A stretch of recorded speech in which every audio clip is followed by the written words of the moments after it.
Nestled in the heart of Tokyo, Akihabara is a district that pulsates with energy. You can find it on the eastern side of the city, conveniently located near Tokyo Station.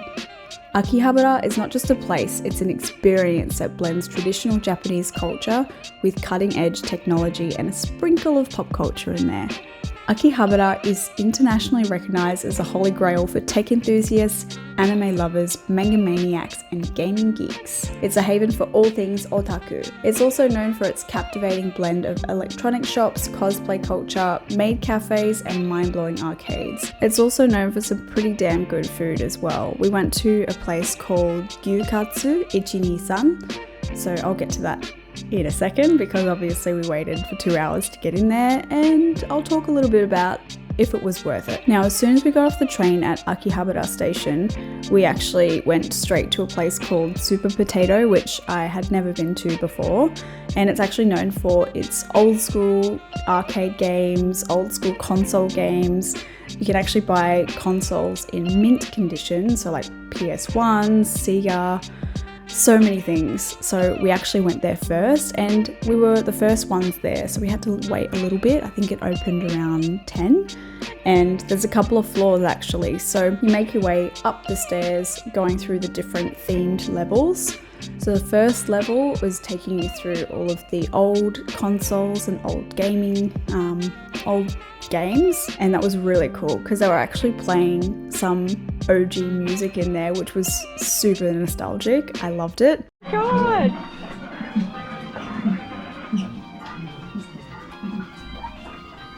Oh, Mega Man.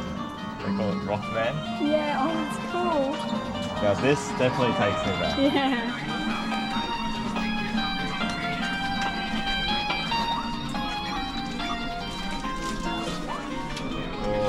This takes me back. Yeah. Oh, I think I had that game. Really? Grand Prix?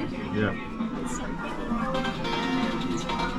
When you got up to, I think it was the top floor, we went up and we saw all of this old school candy mixed in with some new candy, Japanese candy and things like that. But also the whole room was just filled with arcade games, you know, like the actual ones that you would find in the arcade. So that was really cool. Beef jerky? Sure.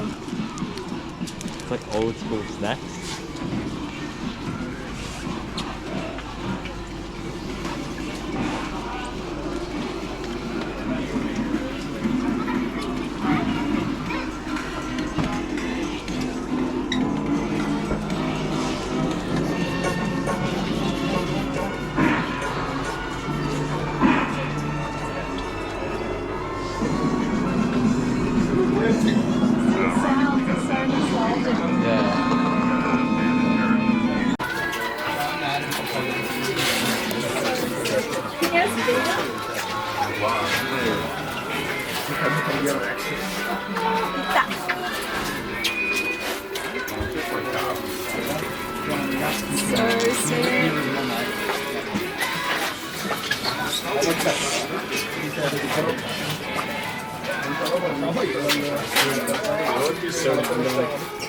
As the group go at other than 64. Yeah, give us something to do with it. Bring it back to. So if you want to take a trip down memory lane, I strongly suggest you check out Super Potato in Akihabara. Okay, also what Akihabara is known for is its figurine stores, so there is plenty. So if you just type in figurine stores Akihabara, I'm sure a million will pop up, but there's heaps of different themes. You can find anywhere between new anime, old anime, gaming figurines. You can also find cards there as well, lots of Magic the Gathering, Pokemon, heaps of different types of trading cards. The place that we went to, I forget the name of it, but they specialize in selling secondhand, and honestly, some come with the box and some without, but to be honest, it doesn't really matter. It's obviously, if you're going to bring something home that's a little bit fragile, just be a bit careful. But in saying that, the secondhand stuff is in mint condition and you can get it for a lot cheaper. So I actually ended up buying, which I'm not going to post here, but I bought a present for my sister there and it is in mint condition. As you're walking through as well, there's heaps of model trains, cars. They've got all of the different types of bullet trains that Japan has to offer. in model version. So if you're interested in that type of thing, they are all there. All right, now we come to Gyukatsu 123. So we actually found this place by just looking on Google Maps, and it came up with like over 6,000 reviews and pretty high ratings. So we're like, okay, our hopes are up, we're ready to go. Just there. We've been waiting in line for like, how long do you reckon? 45 minutes? But we're slowly moving. 45? Can't be 45. It's 45, dude. Are you excited, Lane?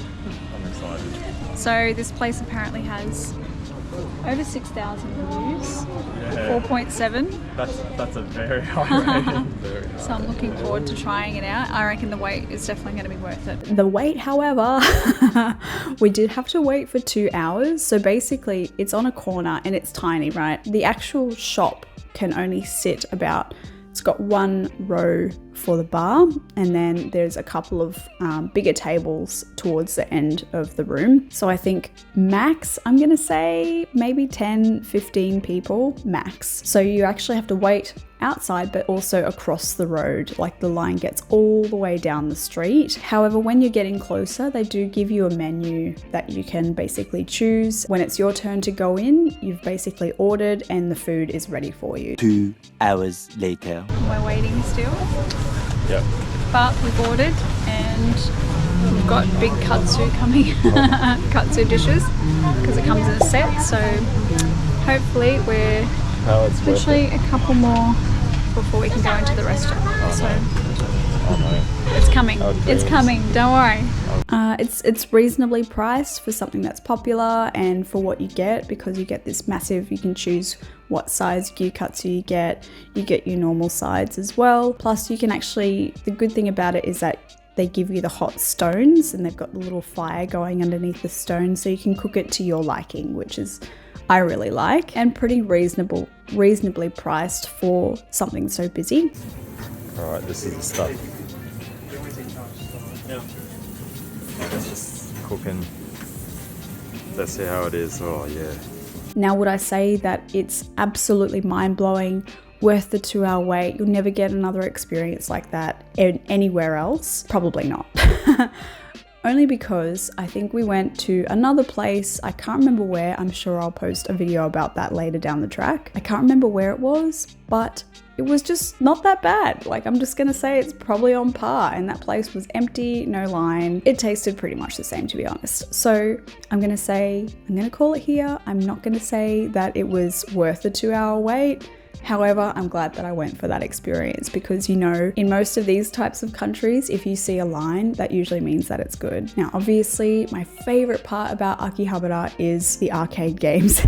They've got so many different arcade, well, I don't even know what you would call them, but they've got so many different types of stores where you can go in and play heaps of different games. You can even just watch people play that are amazing. We went to one called Taito Station. As you walk into the first floor, they've got all the claw machines, so you can, and they actually have good prizes, unlike here in Australia where you can get maybe a handful of candy bars and some cheap knockoff plushie. You can win electronics, gaming consoles, figurines. The options are endless. They're a little bit hard. I don't think I've ever actually won anything on a claw machine. It's all good fun. It's like 100 yen, which is $1 every turn, sometimes 200 yen. It's really not that much of a loss. So this was really fun because Lang and I went up and we found the piano game. It is so much fun. Obviously, once you get past the initial stages that you're really bad, especially if you see someone playing next to you and they're amazing. We saw one person, I don't know if we filmed it at some point, but later down the track, we saw one person come in with gloves and they had the full setup and they were so good at this game. Holy crap, you just couldn't not watch them. So Lang played first, and obviously took a little bit to find his feet, but he did eventually get really good. I think he got up to like level 7 or something, which is pretty good if you don't have like your regular card that they have. So basically you can go in and play any game that you want, but if you don't have the memory card or user card, it's just not going to save your progress. So every time you go in, you basically get awarded more time limit to progress through, but eventually time runs out and you have to reset and pay extra. But that was really fun, and we were watching this guy on, I think it was like a DJ game or something, and he was just so fast, amazing.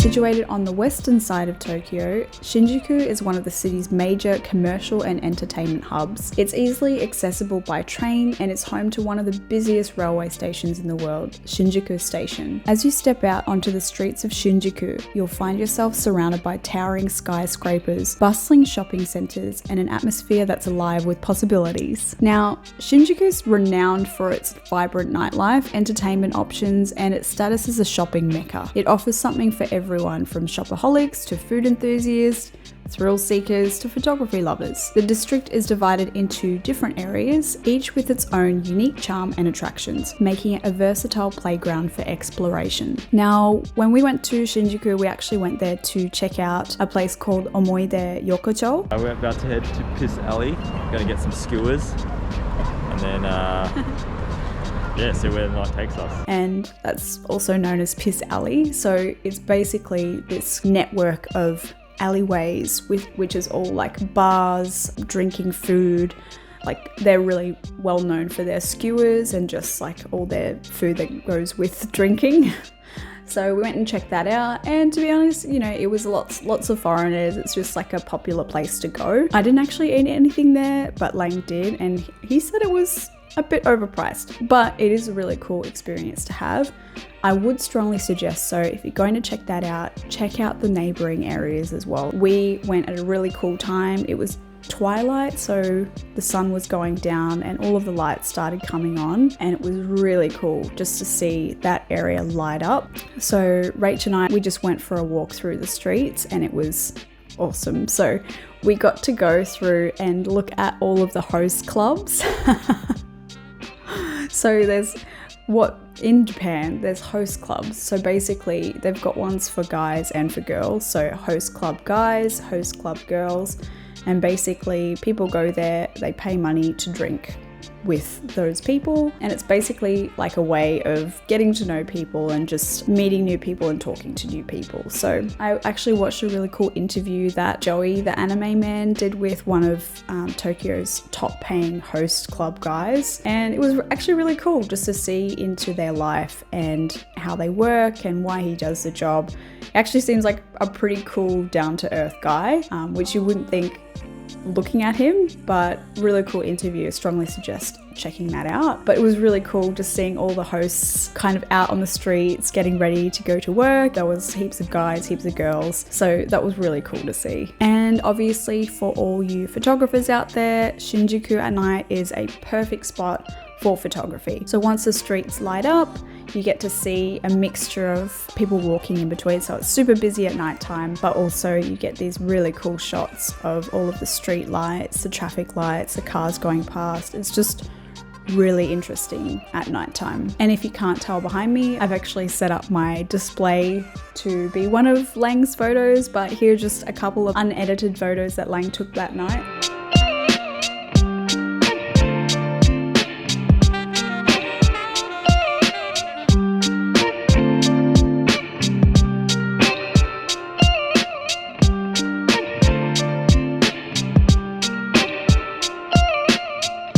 Now, after walking around a bit, we were getting a little bit hungry, so we stopped by and got just to some random place and got some sushi, which was really nice. Can't remember the name of it, but here's some photos of what we got. And then we ended up just walking around Shinjuku, checking it out, seeing what was around. We found a really cool place called, look, I don't know how to say it properly, but I'm gonna just call it how it's spelled, Egg Slut.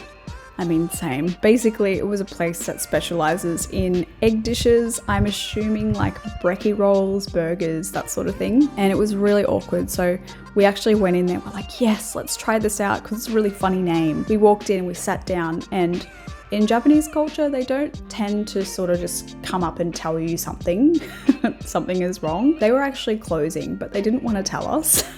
So we just kind of sat there for like maybe a couple of minutes. It wasn't that long. We realized that they were closing because no one else was in there and they were cleaning up. So we're just basically saying, sorry, we'll come back, I'm sorry.